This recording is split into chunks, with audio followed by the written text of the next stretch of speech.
వెంకటేశాయ. నేను మీ అన్నమయ్యను. ఈ కలియుగ దైవం అఖిలాండ కోటి బ్రహ్మాండ నాయకుడైన ఆ శ్రీనివాసుని అద్భుత లీలలను దివ్య గాథలుగా మీకు వినిపించడమే నా ఈ చిన్న ప్రయత్నం. ప్రతి కథలోనూ నా స్వామి చూపిన ఒక మహా అద్భుతాన్ని మీరు తెలుసుకుంటారు.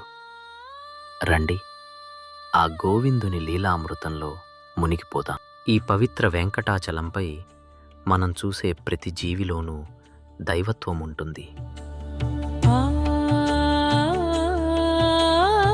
ఒక్కోసారి సాక్షాత్తు ఆ శ్రీనివాసుడే ప్రకృతి రూపంలో మన కళ్ళ ముందే ఉంటారు.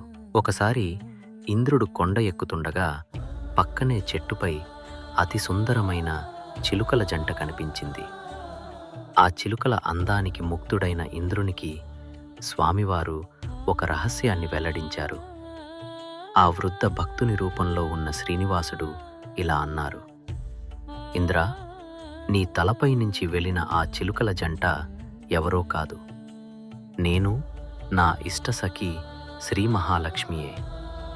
మేమిరువురము ప్రతిరోజు అనేక రూపాలలో ఈ కొండపై సంచరిస్తూ నా దర్శనానికి వచ్చే భక్తులంతును చూసి ఆనందిస్తుంటాము. ఈ కొండపై ఉన్న సెలయేళ్లలో, వృక్షాల నీడలో మేము క్రీడిస్తుంటాము అని స్వామి చెప్పారు.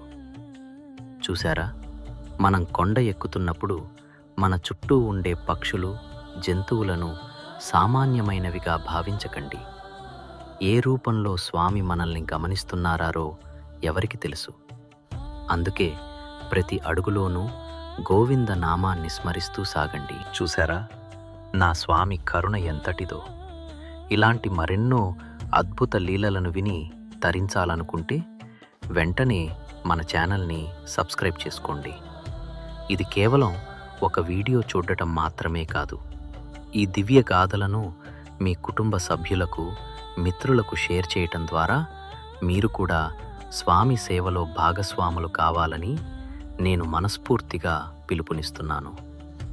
ఆ శ్రీనివాసునిపై మీకున్న ప్రేమను గోవిందా గోవిందా అని కామెంట్ చేసి మీ మనసులోని భక్తిని అందరికీ తెలియజేయండి.